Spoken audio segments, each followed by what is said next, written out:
In this video, we're going to talk about how we'll be storing the data for our Notes application. Now, we already know how we're getting that data into the program. For now, it's via command line arguments, which we have support for thanks to yargs. The question we are aiming to answer here is, what do we do with that data when our application gets it? We need to figure out how we can save it, so if someone adds a note and then comes back tomorrow, they can load that note up once again to read it or edit it. For this app, we'll be using the FS core module to save all of our notes data to the file system. Now, what exactly is going to go inside of that file? Well, it's going to be JSON data. So JSON is something that's already come up before with our package lock.json and package.json files. Both of these use the JSON format to store and structure their data. We're going to do the exact same thing to store our notes inside of a text file. So we're going to have an array of objects where each object represents a note, and each object will have various properties like title and body. And by working with JSON, we're going to be able to read and write to the file system, saving and loading our data. JSON is something we're going to be using extensively throughout the class in every single application. In this app, we'll be using it to save our notes. In the next app, we'll be using it as the communication standard when we fetch real-time weather data from back-end services. After that, we'll be using it when we create our own API with Node.js, and we'll even be using JSON in our real-time application at the end of the class. So JSON is a format you're going to run into over and over again, and the good news is that it has native support in JavaScript and it's super easy to work with, since it's essentially just arrays and objects with various properties. Now, since we are going to use JSON so much throughout the class, I want to take a quick moment to explore it in isolation before we try to integrate it into the Notes app. That's going to make sure we really understand how it works and how we can use it inside of JavaScript and Node.js. So for the moment, what we're going to do is close down all open files, and we're going to collapse the Notes app directory, and we're going to create a new folder in the root of the project called Playground. Now, the Playground directory is not going to contain a new application. This is a place I'm going to use at various points throughout the course for times when we want to create a little one-off script to explore a specific topic. We'll use it maybe a dozen different times throughout the class. For now, we're going to use it to explore JSON. Right here, all we're going to do is create a single new script. I'm going to call it one-json.js. We'll create other scripts throughout the course as we need to mess around with new topics. And let's go ahead and kick things off by talking about the data we're going to end up working with. JSON works really well with objects and arrays in JavaScript, and that's a good thing because we're going to use objects and arrays to model all of our data. An object can model something like a book or a user or a note, which has various properties to describe it in detail. And if we have an array of those things, then we have an array of items like we would in any database. Right here, as an example, let's start with a book variable whose value will be a new object. Now, there are plenty of properties you could use to model a book. We're going to stick with just two. We'll have the title for the book, which will be a string, and we'll have the author for the book as well. I'll use a book on my bookshelf. Ego is the enemy for this example, and the author for that particular book is Ryan Holiday. It's a great book, definitely worth checking out.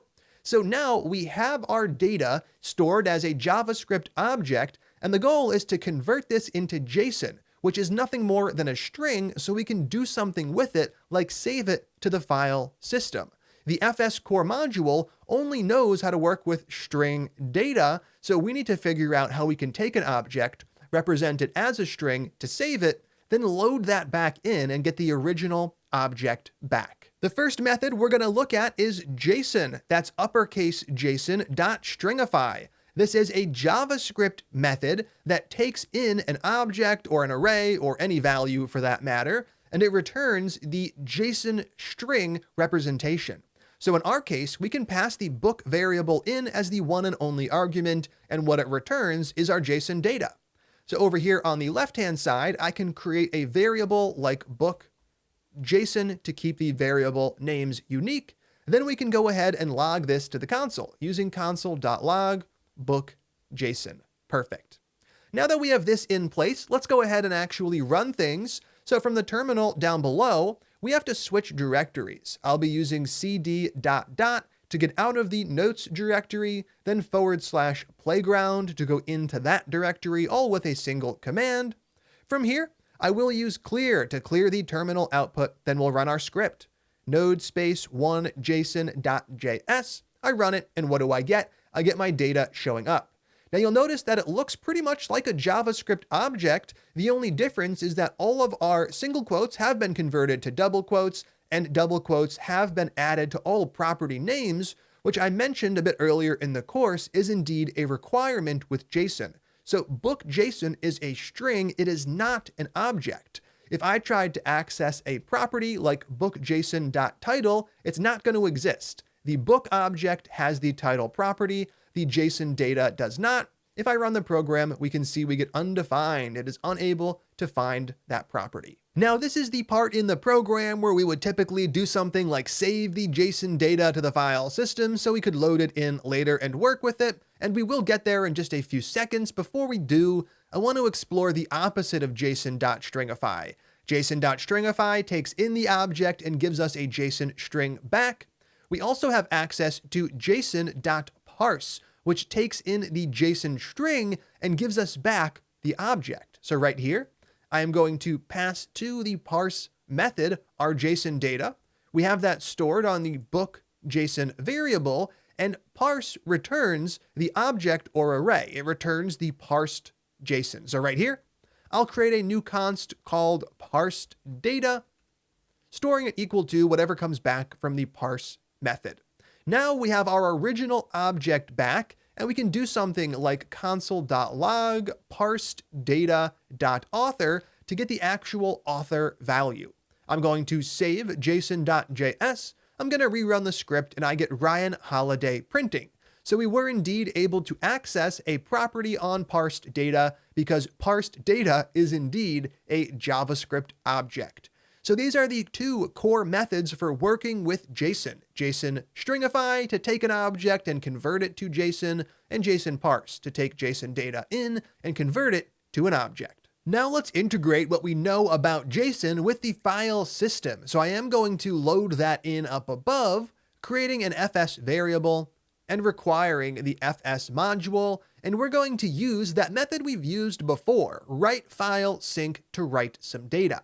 Right here, we can remove everything except for the line where we create our JSON. We'll remove our two logs as well as the call to json.parse.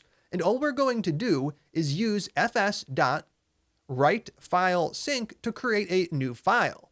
Now I'm going to call this something like 1-json.json since we're storing JSON data. It's not a text file. Then we're going to provide the data we want to write. And in this case, we are going to pass in our JSON data, book JSON, the variable.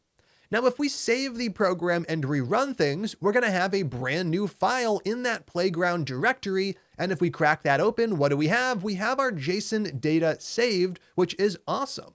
We could even use Visual Studio Code to format this data in a nicer way, or we could do that manually, or we could just leave it as is. But clearly, we have our title property, ego is the enemy, and we have our author, Ryan Holiday. This is now JSON data we could load in at a later time and reuse. So let's go ahead and see how we would get that done as well. We're going to load in that file using another fs method. We're going to parse it, and we're going to access the data. To do this, let's go ahead and start by commenting out all of the code that creates the book variable and writes to the file, since we already have the file written. And we're going to start by using a method called fs.readFileSync. ReadFileSync, as the name suggests, is going to allow us to read a file, and we pass to it just a single argument. In this case, it is the name we used up above with writeFileSync. So we are trying to read the following file, 1-json.json. Now that we have the fs.readFileSync call in place, we can go ahead and grab its return value, which is going to contain the contents of the file. Now we can create a variable to store the contents that came back, and I'm going to call this something like data buffer. Now, why am I calling it buffer? Because what comes back is not a string. It is actually a buffer, which is a way for Node.js to represent binary data. And we could see this down below. Console.log, data buffer. And what we're not going to get is the contents of our file as we see them. Instead, we're going to get some buffer data. I'll run the script down below, and right here we have those bits and bytes. Now, if we actually want to get our string back, there is a toString method we can use to get the string back as we would have expected. And if I run this script again with toString in place, there we are indeed getting our data being read from the file system. So we have the data buffer variable, then down below we can create a data JSON variable. And here we're just going to use data buffer dot toString. Perfect. So now we have our JSON that we've read from the file system, and we can go ahead and parse it right here. I'm going to create a const called data. I'll be using JSON.parse to parse it, and we have that data on the data JSON variable. Now we have our data and we can do something with it. I could, for example, console.log a property off of it. Let's go ahead and try data.title, which should indeed exist, since we have the title and title and author properties on our data. Right here, I'm going to save the program, I'm going to run things, and I correctly get ego is the enemy. So we read the file in, getting our binary data. We then converted that data into a standard string in JavaScript. We then parsed that JSON data into an object, and finally, we accessed a property from it. So there we go. We now know how to work with JSON data in JavaScript, and we also know how to read it and write it from the file system, which is everything we need to be able to do to work with our notes application, actually saving a user's notes. Now it's challenge time, and I have a fun one lined up. So right here, I am going to comment out a code that we just wrote, making sure this script does nothing in its current state. And what we're going to do is first pull up some JSON data that you're going to work with for this challenge. You can find that by heading over to the browser and going to links.mead.io / it is JSON-sample. When you go to this URL, which is a bit.ly link, it's going to redirect you over to some JSON data we're going to use for this challenge. Right here, that URL redirects me over to a GitHub gist, and right here I have a little bit of JSON data. I'm going to copy that entire JSON file. I'm going to bring it over to Visual Studio Code, and I'm going to paste it right inside of our existing JSON file. And you can see that Visual Studio Code has actually automatically formatted it for me. I can see that we have a name value of Andrew, a planet of Earth, and an age of 27. And now let's go ahead and talk about what exactly I'd like you to do for this challenge. And we're going to do that over here in the JSON.js file. Down below, I'm going to add a few empty lines and paste in the challenge comments. Your job is to work with JSON and the file system to complete this one. First up, you are going to load and parse the JSON data, the data that we just pasted in to the JSON file. So we want to make sure we get an actual JavaScript object out of that like we did above. Then you're going to alter that object, changing the name and age property to match up with your information. You're going to leave Earth alone since I'm pretty sure that's where you currently live. If not, hello from another planet. Now, once you have name and age edited in the object in this file, you want to stringify that object and override the original data. So right here, you're going to use what we learned about stringification and writing JSON to override the contents of this file with the new information. Then you're going to test your work by running the script and viewing the data over here. You should see a new value for name and a new value for age, which line up with the values you chose. Take as much time as you need to knock this out. You have everything you need just up above in order to get this done. When you are done, don't forget to test your work, then come back and click play. How'd that go? Let's go ahead and jump right in by first parsing the data. So right here, I'm going to create a variable, something along the lines of data buffer. We will be using fs.readFileSync to load that JSON data in, the file 1-json.json.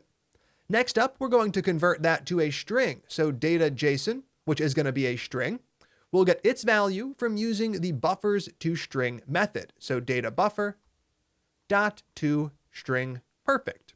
From here, we can parse that into an object. So I'm going to call this one user. You could have called it data or anything you wanted. And I'll be using JSON.parse to parse my data JSON variable. Right here, data uppercase JSON. So now we've completed step 1. We've loaded the data in and we've parsed it. Step 2 is to change that data. I'm going to set user.name equal to a different name from my own. I'll go ahead and use something like Gunther. Then I'm going to update the age, user.age. Let's go ahead and say that he's 54. That completes step 2. Now we're going to stringify that object and save it exactly like we did up above. So right here, we are going to create something like user JSON, getting its value from JSON.stringify. What are we trying to stringify? That user object. Once we have that, we can write it using fs.write file sync. We are writing to the exact same file. I wanted you to override the original data. So right here, 1-json.json is the file name where we got our data from, and we have to pass in the data we want to write. We have that in the user JSON string. Excellent. Now that we have this in place, we can test our work. So over in the JSON file, we have the data we had before. I have Andrew and 27. Down below in the terminal, I'm going to rerun the exact same script we were running before, and right away we can see the data has changed. I have a name value of Gunther, which has changed. I have a planet value of Earth, which has stayed the same, and I have an age of 54, which is indeed unique. That is the value I used over here. Now that we have this in place, we know how to work with JSON, and we know how to work with JSON with respect to the file system, so we are ready to move on to the next video and actually use all of this to save notes in the Notes application. The reason I spent so much time talking about just JSON in this video is because we're going to use it so much throughout the class, and I wanted you to have a good grasp of exactly what it is. It is nothing more than a string representation of what looks like an object or an array. Over inside of our JSON file, I'll remove all of the commented out code to clean things up, leaving just our little challenge example, although I don't believe we'll actually be coming back to this file throughout the rest of the class, and that's where we're going to stop for this one. I'll see you in the next one.